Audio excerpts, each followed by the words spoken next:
What's up? This is Brad from Linkin Park, and I'm hanging out with Rob from Front Row Live. All right, dude, you're actually the only member that I have not either met or talked to. You've always been hiding from me. They always save the best for last.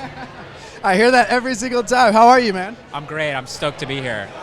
It looks like it's going to be a fun night. The line's like all the way back there. It looks like you guys are performing tonight. Wow. Are we? Sold out show? I hope not. I didn't prepare. So tell me a little bit about this charity. I spoke with Joe about it earlier, but why do you think this charity is so important, especially for Linkin Park? Well, we started this charity, Music for Relief, after the tsunami in South Asia, and we had just toured that part of the world, and we saw it on TV, devastated, and we wanted to respond. We felt so helpless. We wanted to do something about it. So that's how Music for Relief started, was to bring the music community and music fans together to do something proactive or responsive after a natural disaster. And we feel really grateful that we've been able to respond to global disasters since that time. Now, and why poker of all things? Why is poker a good way to earn money for charity? Joe was instrumental in organizing this event, and he's an exceptional poker player in spite of what he might tell you. So I think this was a really self-serving move for Joe, just to show off how much money he can take from the rest of the guests. Now, I want to jump in a little bit about working on new material. For your last record, The Hunting Party, was the first record you guys didn't work with Rick Rubin. And in fact, you and Mike were producing it. What was it like not working with Rick after having so many records with him? I was actually just talking about this with someone. Rick is such a talented, intelligent human, friend and mentor to us, that even when Rick's not in the studio, things that he's taught us are always influential to what we're doing.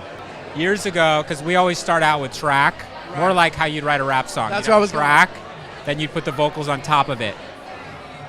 He said to us years ago, why don't you try writing a song and then building out the track? We're like, great, that sounds good. And we completely ignored it and did things, how it's your habit, right?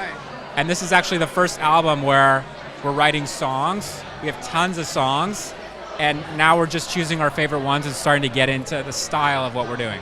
And how's that been for you guys, changing things up? There's been a really dynamic flow going on in the studio on this record, and I'm super excited about what's coming out.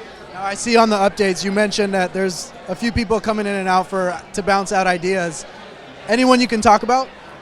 I would just say we have a really widespread cross-section of collaborators.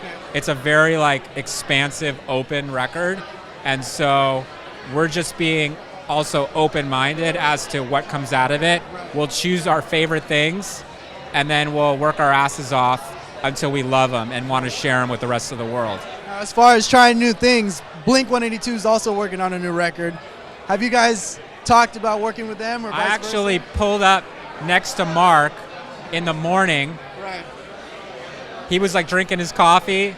I rolled my window down. I was like, "What's up, man? Good morning." He's like, "I'm working on music." So yeah, I heard it from the horse's mouth. Mark actually hosted our last event for Music for Relief, and he's just a super rad guy. I'm really stoked to hear their new stuff. Right. Now, how soon can we maybe expect some new material from you guys, whether it's a single or the full album?